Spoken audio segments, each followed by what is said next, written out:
엄마랑 아빠한테 얘기했는데 엄마 나는 이제 나를 남자 생각해서 여성으로 생각한다. 난 트랜스젠더다 이렇게 얘기하면 엄마는 그럼 너가 레스토랑 갈 거니? 레스토랑? 우리 엄마 입장에서 홍석천이 돈 벌어서 하리스 같은 데고 생각한다. 그리고 이거 진짜 싫어해요. 그리고 아빠는 포항에 있는 트렌디스타 이게 좀 그런 자재들 납품 철강 막 이런 거 한 줄 알고 거기 취직했냐고 하면서 이게 사람이 대화가 통해야 되잖아요. 그러니까 어느 정도 벽이 있어야 통해야 되는데 아빠는 아예 성격 이런 걸 아예 모르시는 거야. 그러니까 대화가 안 된다는 걸 내가 그때 알았어. 그래서 네 그런 사람이에요 하고 넘어갔고 엄마는 오시고 그래 뭐 이건 나 생각 슬픈 스토리. 예전에 한번 제사 지내러 갔는데 엄마가 오라는 거야. 근데 그걸 갖다 주려고 갔는데 현관문을 열었거든요. 근데 이제 엄마가 잠깐 뭐 사러 갔고 아빠가 나오셨어. 그래서 제가 화장하고 왔거든요. 문을 여니까 아빠가 저기 안사람 찾으러 왔냐고. 그래서 뭐라 그랬냐면 안 되세요?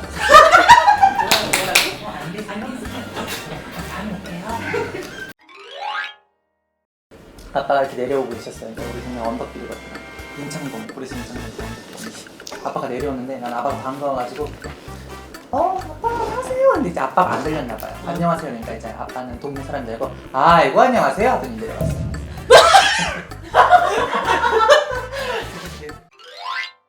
조카가 왜 에피소드가 많아? 조카가 이제 하계 인천에서 뭐 하잖아요. 그럼 이제 부모들 가잖아요. 엄마랑 아빠가 이렇게 온 거예요. 그냥 아빠가 내 옆에 앉았고 조카가 이렇게 첫째가 앉았고 이제 셋째가 이제 하계하는 아빠가 나한테 아유 사돈 식구들 오셨냐구나. 그래서 내가 잘 지내셨어요? 우리 엄마가 너무 웃긴 거야. 우리 엄마 알지 나를. 그러니까 막 웃기는 거야. 그러니까 아빠가 왜 그러냐고. 아빠는 아빠 딴에는 형의 그러니까 사위의 사위의 형의 아는 줄 알았던 거야. 그러니까 누구시냐고 막 물어보는데 엄마가 저기 형부 내 언니라고 막 얘기하고. 그 다음부터 아빠가 나한테 안 와.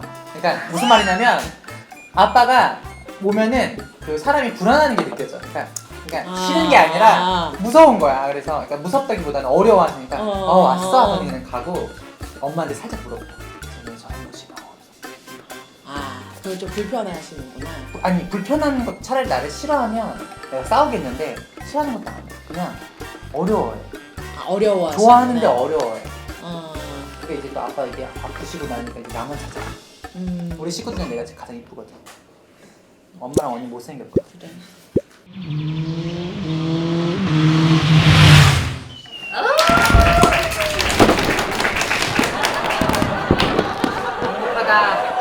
재밌겠다.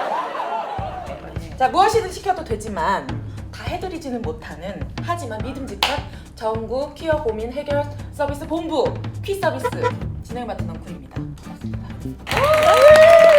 안녕하세요. 여러분의 팍팍한 퀴어 인생의 레모네이드가 되어준 호르몬 6년차 870 네.